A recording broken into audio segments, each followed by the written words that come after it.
We have to intercept Apollo 13 before it lands on the moon. Where's Commander Hayward? Him and I need to have a little chat. He's introducing the rest of the team to the flight director. Interesting. Why? Because we need somebody monitoring on the ground. These are flight controllers? Yes. They're with the British space program. They're here to study our procedures. What's your area of expertise?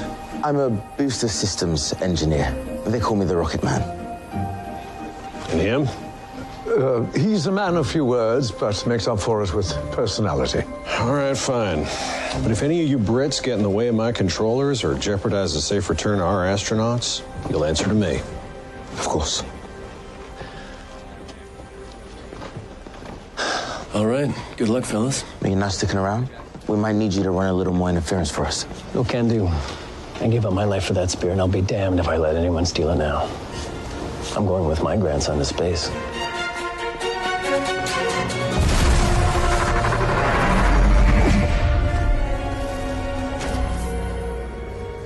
Would you look at that? Outer space. Never gets old.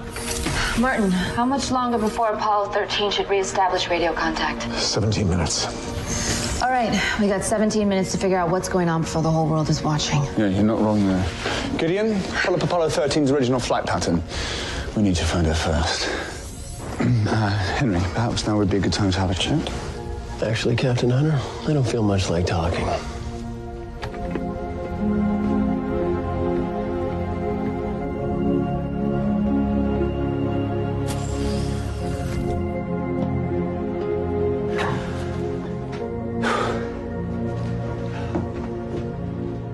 You okay?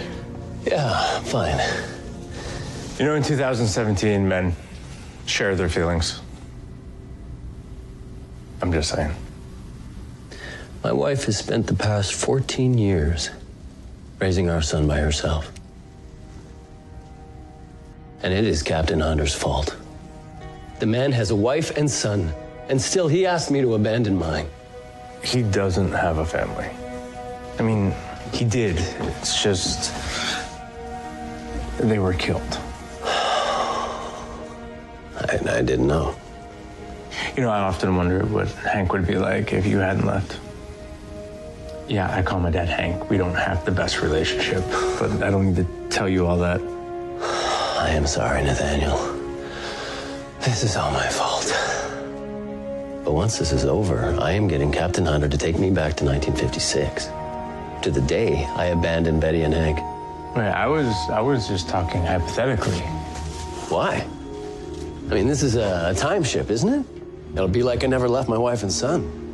Think of all the heartbreak I can save them. Huh, I never thought of it that way. I'm sorry to interrupt, but we found Apollo 13.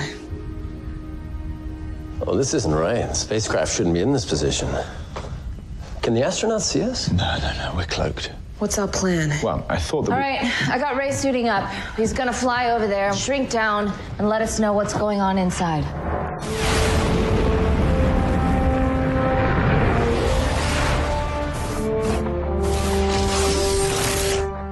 I'm entering the command module.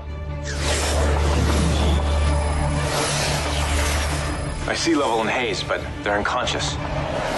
What about Jack? Dr. Palmer? Vaughn's here.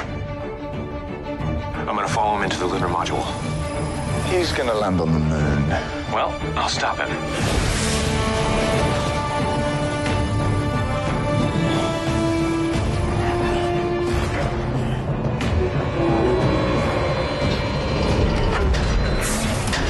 Who's Thawne? Where's Swigert? Ray, whatever you do, just don't let Thawne see you. Yeah, about that. Well, what do we have here? Looks like a stowaway.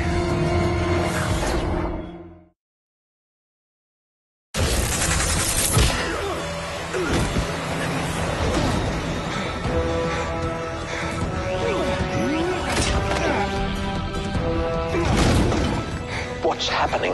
NASA expects radio contact in 3 minutes. We ran into a problem. If we come back online, you're gonna have to cut the feed. Yeah, I'm on it. He doesn't have super speed without gravity. Newsflash, Raymond. I don't need super speed to kick your ass.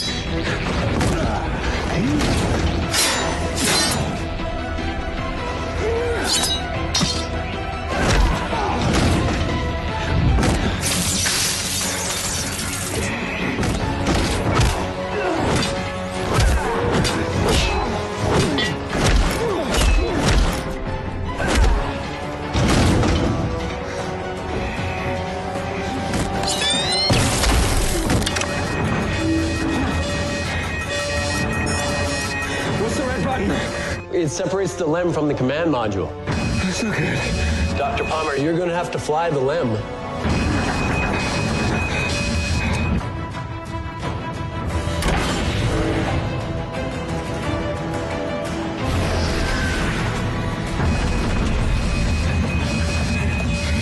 Houston, do we have a problem? Yeah, tell me something I don't know. Jefferson, the entire world is about to listen to Raymond crash on the moon. Wait. Here it comes on the moon. Guys, I'm gonna need more time. I need you to create a distraction.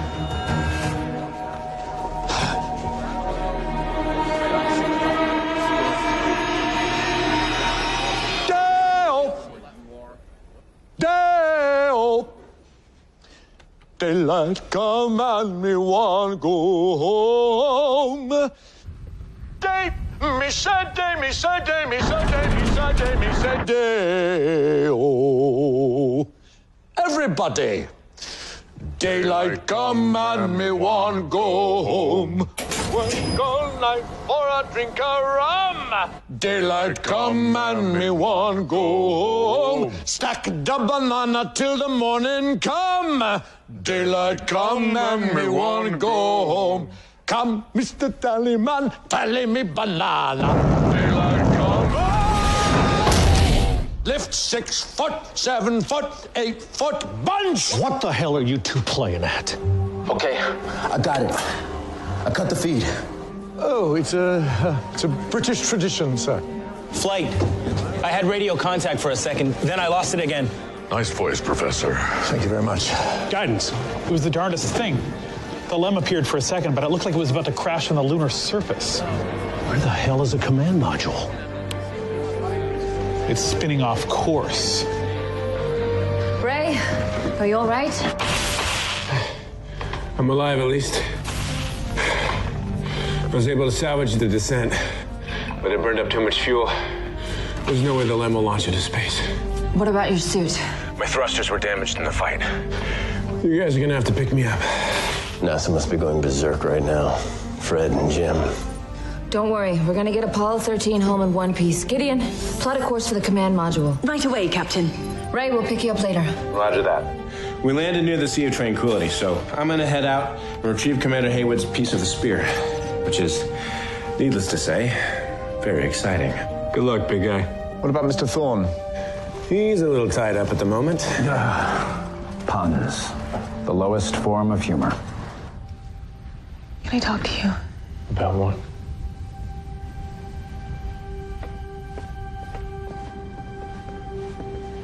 I overheard you and Henry talking about returning him to 1956. Okay, look, I know what you're gonna say. That you're a historian as well as a legend.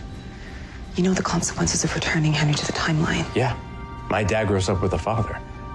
Look, my childhood was miserable. My dad was a cold, disconnected jackass. But maybe, just maybe, returning Henry to that time can change everything. This is my chance to fix 3 generations of Haywood men. You don't need fixing. Your childhood made you into the man that you are. The person that you are today. And without that man, then, well, this ship would probably still be stuck on the bottom of the Atlantic Ocean. That's conjecture. My grandfather's happiness, my father's happiness, that's real. Excuse the interruption, but you might want to brace for impact. Good news, we found the command module. Bad news, it's headed straight for a bunch of space rocks. Meteoroid belt. Do we have a tractor beam? Can't we pull the command module away from the meteorites? No. The velocity of the command module would nearly bring us closer to the meteoroids. Which is why I'm swinging the ship around. I'm gonna try and stop the trajectory of the command module.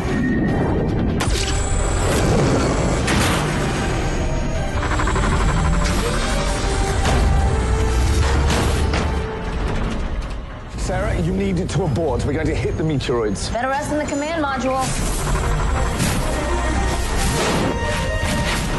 Could you at least try to destroy the meteoroids rather than using my ship as a human shield? Worked before. Back in 1942, you put the Wave Rider in front of the nuke, and it absorbed the blast. And at least I had the decency to time scatter you all first. Decency? Did you ask any of us if we wanted to be time scattered? Sarah? I was trying to save your lives. You put me in a time period where they wanted to hang me for being a witch. Sarah! Shield integrity at 63%. 34%. Rerouting the reserve power to the shields. I'm afraid the jump ship has been critically impaired. Oh dear. Our landing gear.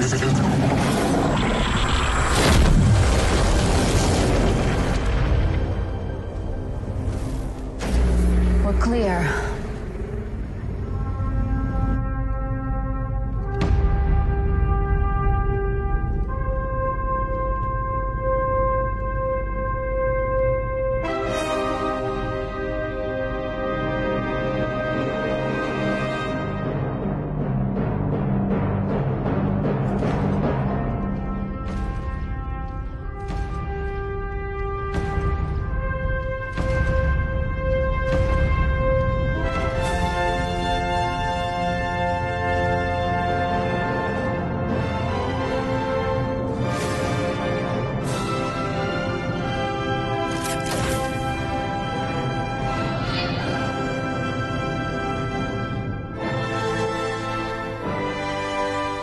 Crew, we are now the proud owners of the last fragment of the Spear of Destiny.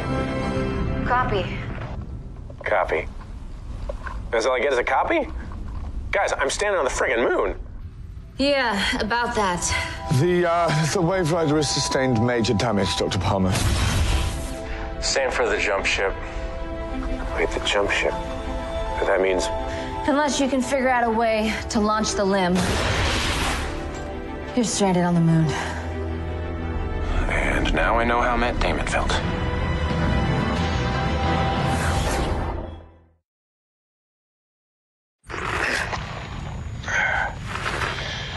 I'm Dr. Raymond Palmer, time traveler, superhero, and most recently, astronaut. It's April 13th, 1970 at 2200 hours, and I am stranded on the moon. Fuel on the LEM is close to zero. Food and water provisions were designed to last days, not months. So, yeah, I'm gonna have to science it out of this. What are you doing? I'm filming this for posterity, in case we don't make it back. I'm not dying on the moon, right? Signing off. Certainly not doing it in a tin can with the likes of you. And to that end, I propose an alliance. You untie me, and we'll figure out a way to get ourselves off this rock. And I'll play nice until we get back to Earth. I promise. Yeah. Not a chance. And for your information, I already have a plan. All I have to do is transfer the fuel source from my exosuit and power the fuel cells. Use the dwarf star to power the LEM. Yeah, that should work. Of course, you've taken the gas spectrometer into account. Well, unless you adjust for the relative volatility of the dwarf star, then the LEM could explode mid-launch. I'm a scientist from the future, and I'm here to tell you this is a two-person patch job. Look at it this way. If I'm lying, we're both dead.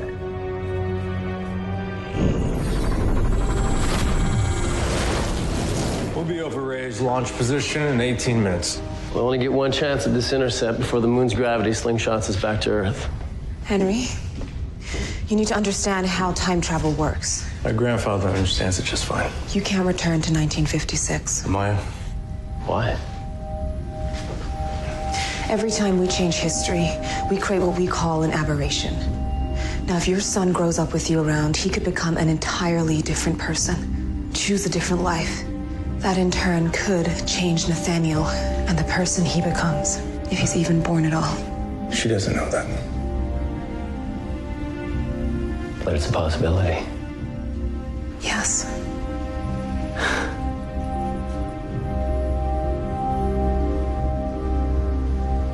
Why didn't you tell me? Because my dad needs you. And as much as I want to protect history, I want to protect our family more. You both should have learned by now the mission comes first. Thank you for telling me.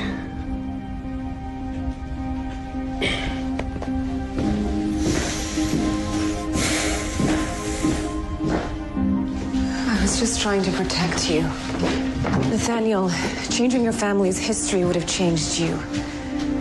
In case I haven't made it clear, I like who you are. You and I don't have a future together. What do you mean? When you stowed aboard the Wave Rider, we pulled you from the timeline. Back in 1942, you have destiny waiting for you.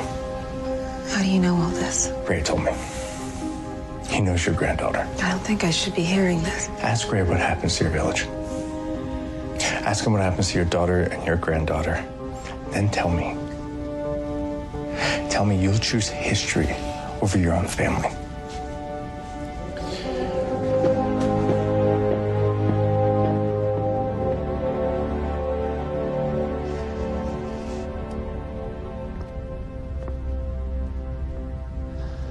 That offer to clear the air still good? Well, so long as it doesn't involve punching me in the jaw again. I'm sorry about that. After 5 years, I found myself blaming you for the choice I made. Turns out that abandoning my wife and son, even to save the world, was a mistake. It's the great irony of time travel. That despite it, we still find ourselves living with regret. One of mine is that I couldn't find a better way to protect the spear. One that would have spared you such a personal sacrifice. When you showed up, I thought maybe I could go back, change history. But what's done is done. All we can do now is look forward.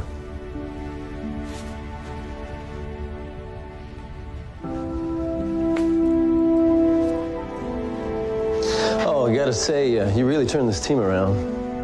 When I met the legends in 1942, they were constantly bickering, unable to work together in any cohesive way. Actually, I'm not the one who deserves your praise.